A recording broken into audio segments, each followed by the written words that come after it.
akkasitti boo nama garaa gumnaan siin jee nama garaa gumnaa. Akkasumatti gaa. Kan dhufees firraa doorkinaa. Waa hundaanuu bikka. Assalaamu alaikum warahmatullahi wabarakatuh. Hordoftoota fi hawwamtoota keenya. Qaalii fi gaarii namaa baga nuuf jiraatan nuuf jiraadhaa waggaa huma caalaa har'a kamimee ifaan qabamoo gammachuun qabamoo gaddaan qaba. Garuu yeroo hunda gaddaan isin dhufa beeyte har'a immoo gammachuun isin dhufe. Maali yoo jettanii warreen komantii jalatti faaya fuudhi. Faaya waloo qosan fuudhi naan gattan har'a gaa afeerraa bira dhufe. Afeerraa itti karoorfanne sanii roobaatu noor kaafa shaleessi. Silaa viidiyoo waa hundaa isin garsiifnaa noor kaafa shaleessi roobni jechuun isiillee dhiisiiti galaanni akka nama nu fuudhetti ilaala yeeti jaata wallaahi dhugaa rabbeerra galaana guddaa jira.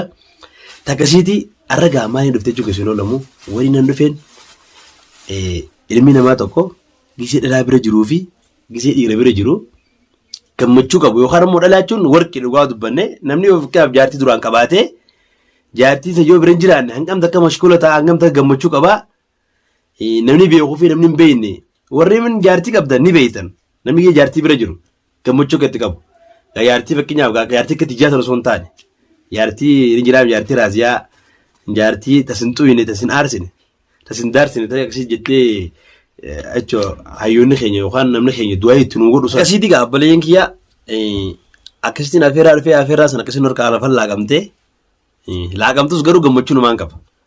Maaliif namni tokko gufuun taaka uleen sun dhufa osoo hin taane ilmi namaa rakkoo si jaalatee kabajaadhaan si affeeree si yaamee wanni sun guyyaa akka malee yoo ta'e waan gootu hin qabdu. Waan na jaalatti moo nan jaalattu faaya wannaa akkan si jaalattu jirti irra guddaa gisee ilaalu irra guddaa gisee ilaalu immoo histii daraartuu icaan si yaadanaa jirti. Himee histii daraartuu tura jaalattee fi dhugaan na jaalattee walumaan laallaa sirriitti niin gaafadhaa akka isin itti jaalattu jechuudha ifa ifatti niin gaafadhaa takkanaati waan isin gettu gaa walumaan laallaa bira jira. Viidiyoo akkam jettu maal hojjettare? Taa'ee jettu maal hosin ta'e eedachi deemtaami. Asumaanin ta'a uummata maal isin jaasatti firamee mucaa gurbattiin godha. Gurbattiin maal nagee taa'e qara laffaatee hottu taa'e asirratti rooba sababa godhatte ammayyi. Aboo roobni na aarseetti barmee dhiisarraan dana aareemu. Maal ta'e hotta jedhee? Kopheen kuma kudhan hin biteen dhabe. Kopheen asii bitee jeemti. Nyaabittillee akka xiyyaatan hin bittu gaa hin jirtu sana magaalaa Itoophiyaa irraa hin darbeera. Kophee Itoophiyaa irraa xaalabamtee garaan ni fuudhama. Dhugumaa kophee jalaa fuudhamtee kophee naaf bitaa fiidi. Itoophiyaa irraa iban. Kopheen asii bitee jedhama. Kopheen asii bitee jedhama. Wallaahi kopheen dhugumaa jalaa fuudhamte wallaahi laajiin kopheen dhugumaa jalaa fuudhamte. Maali duba rakkoodha duba kopheen fuudhamtu aadi kophee miti namni lubbuu namaan dhabu. Walitti hin taaneen sana beetiin kun. Akkam. Awwaamee rabbii jaagufuu. Wallaahi dhugaan kopheen dhugaa fuudhamte dhageessee keetti walitti hin taane kopheedhaaf fakkiyaa kopheen fuudhamteef namni walitti hin taane jechuudha jechuudha. Maali sababa godhatee tumatii sana dhiisuu deemtaa? Allah. Kotuma daraartuu deemuu sin dhiisuuti. Qoraa daraartuu sun taane ati immoo dhugaan na jaalattamu amma. Haa qotaa daraartuu sin jaalladhi sin jenne amma. Dhugaan na jaalattu? Dhugumaan gaaree. Akkam. Akkam. Dhugaa yoo nu jaalatti dhugumaan isa yaadda fakkeenyaaf qotaa daraartuu sun taane. Waa'ee qotaa daraartuu dhiisi. Waa'ee jaala keenyarraa. Akka hordoftoonni jeessi filateeti. Faayoo kana naan jaanii si filatanii faayoo fuudhii naan jaan. Hordoftoonni kana filatee si geessi filatee ati maaliif gufuu yookaan daraartuu gufuu maa gootu? Naati immoo dhugaadhaan jechuudha daraartuu immoo fakkeenyaaf naasiitee bakka isin jirtu illee ndaaddo garuu meeshaa dhiyya immoo farbuulitiin gurgurarraa fuudhee. Mootaa fudhattuu dhiisiif. Meeshaa taanoo fakkii abika meeqa bittee si meeshaa? Taqaab isaanillee walumaan haasa'eetu. Meeshaa namni bakka meeqa bittee meeshaa bakka meeqa bittee balleessu. Walumaanuu haa fudhattu adiidha. Meeshaa wayii nama guutummoo nama ni bitatta meeshaadhaan dalagatu jirta. Ayyoo nu yaalattee miif.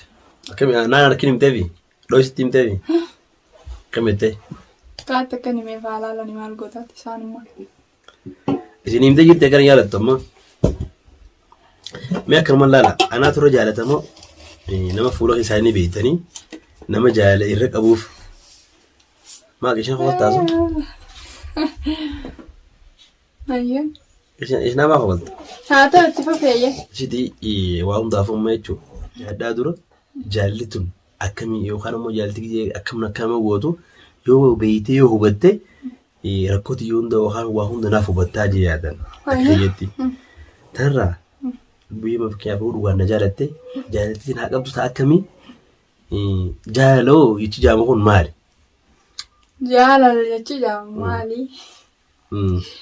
Jaalalti jaalala ree khalaas maal qabdi mee? Jaalalti jaalala. Jaalala jechuun tun akkam? Akkana onnee fa'aanaaf. Waa hayyee fakkeenyaaf dhugaadha. Ati jaalalti dhugaan keessaa dhufteetu mana jaalatte moo? Hordoftoota yaa dhugatti himi dhugaa himiif. Jechuun jaalala dhugumaan keessaa dhuftee na jaalatte moo qotaa daraartuudhaa fi na jaalatte moo suutaan keessaa dhuftee na jaalatte? Gaafaan bakkee appiraan keessatti dalagusanii ati arga akkamii waan akkanaa nageenyachaa na kaa turte duraan. Amma immoo. Irra guddin amma qotaan na godhe. Qotaan malee na jaalala jeen qabdu? Ni qabalaa. Oromoo jaalatiin qabu jechuu jirtaa bara. Akka jechuun qotaa malee. Qotumaan godhau qotaan godhan jeeba. Danda'u ree qotaa. Amma ganaa guutuu qotaan godhin. Jaalala dhugaan hojjetin. Okkee ta'e dhugaatis hojjetin bara hifixee bara nama. Hayyee jaalala. Kanaaf seeraan jeganaa maxxansiin gabaabdu. Bikkee isiin lafa beektu osoo hin taane lafa nuti beeknutti. Lafa nuti beeknu firaa dhorkina. Kan nuti hin beeknetti firaa deebiin nama lafaanii mi'aanfaan dhalaa waan takka godhuu hin danda'an biyya kanatti. Bar duraan waliin nagee. Dhalaa fi dhalaa yoo waliin dhuftes askaraanis hidhuu hin dandeessu waan takka godhuu hin dandeessu. Rakkatiin jeen. Duraan waan hin jeef ani biyya tana keessa fakkii isiin biyya narra beektii jechuun saniifuu waan sirrii dhufuu hin danda'u. Wanni kanaan fakkii isiin nama narra beektii nama na dirtii jechaa turte. Amma nama wal baratte. Amma sanaan guutuun xiyyeetaa ta'e dubbiin bara sabaayidha nama sabaayii wal bartaani. Sabaayii qabaannaan abbaa fi wal bartaa hundi obboleeyyan kan hojii dhalatan qofa osoo hin ta'in karaa biitii caalaa. Saniifuu sanaan guutuun obboleeyyan kiyya waan takka na godhuu hin dandeessu daraartuu waan takka sodaadha. Iddoo isiin jirtuun gallaksaaf maaliin godhe iddoo isiin jirtuun dhaqu malee karas waan biraa takka. Iddoo dhiibneef jedhaa warri iddoo kuma dhiibneef. Karas dhiisiifatillee inni barbaadiin dubbisuun kadhatinii isin dubbisa kadhattin deeftaaf gabaabaadha. Tapham taate akkas taanaan. Asirratti waan si gaafachuu fadhu. Dachaas qaalimatii jaalattee ati qaadaan jee. Kamiin na gaafattaa'u. Dachaas ni beeyta waan inni nuti irratti adda dhaabbanne ni beeyta duraanis yeroo deebitee mana gaafatta. Laachuun fakkii yookaan ani fakkii anaaf fakkeetti waliin dhufnee barnaati qotaa namaatii fi waliin seennee malee jaalala fakkii waan osoo dikkaa jaalattus yaadee waan firiindummaa si gaafadhee waliin seenneere. Naafati moo eewwaasa saniifuu kanaaf dachaas bar dhalaan irra oofee dhalaan irratti oofee gartee sababa saniitiin isa biraa dhiisee bara. Malee ammeenya biraan qabduuf. Ammeenya biraan qabuuf naaf inni obboleessa. Asumeetti hordoftoota kiyyaa fi kabajamtoota kiyyaa. Maarra wal geenyaa'u. Dhugaadha. Dachaas akka nama takkaatti obboleessa kiyyaa dachaas kun nama hidhaallee hojii laffee garuu faayoo jaalatte ammallee ani jechuudha. Gufuu dura dhaabbatu garuu mana afaan akka itti waliin seennee qabna. Rakkoo meeqeessa waliin hubannee waliin rakkanneeti. Wanni nuun silaanu takka obboleetti osoo si ilaalu jiruuti jechuudha. Hubannoo namni fakkii waan hin taanetti hubatee waan sana itti nu naqee egaa itti nu naqee rabbii waan galma nu ga'u haa ta'u innee tuma itti seennee jirra jechuudha. Ilmi namaa tokko waan takka ni taase waan teessanii dhiironni kun akkami ji'a hubatee itti seenuu qaba. Isiillee akka nakkaa turte ni beektanii jechuudha. Viidiyoo irratti yeroo hedduun nakkaa turte lakkee ati fa'aan gamittiin daraartuu irra si jaaladhaan jecha turte. Ani ammoo isiin daraartuun eegama naas tokkitee mucaan irra dhiiftee namni dhugaa dubbannee akka jechuudha mucaan ishee na gargaaraa jiru faayoodha. Na bira irratti finjoo faayoo hunda jechaa hin ture jechuudha faayoo nama jechuudha dalagaa irraa guutee waan jechuudha karaa manaa irraa kafaltee akkasitti waa hedduu waan takka takka na gargaaraa turte jechuudha waa hedduu na gargaaraa turte. Galata guddaa na biraa qabdi namni tokko tola nama sii tole fakkii akkanatti isii galchuun hin dhabeen akka mataa kiyyaatiif.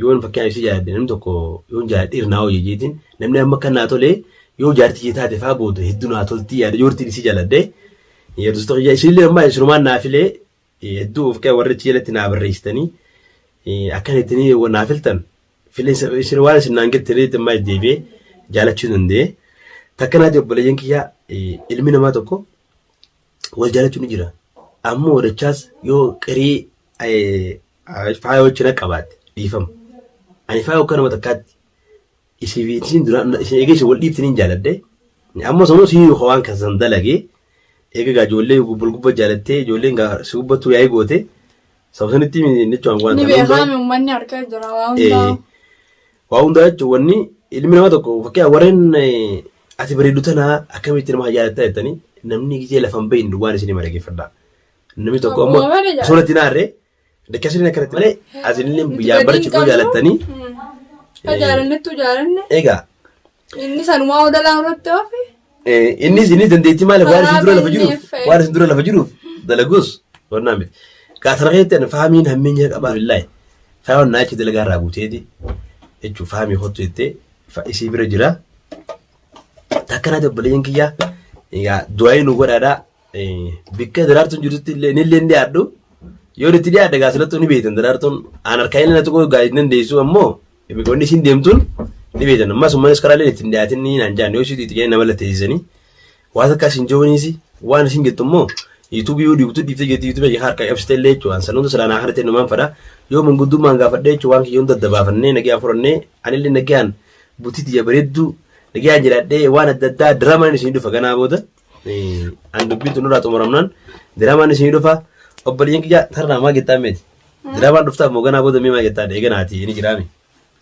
Waan isaan fedhan waan fedhan zala bareeffadha waan inni isin dhufu waan uummanni keenya narraa jaalatu qofaan hin dhufaaf.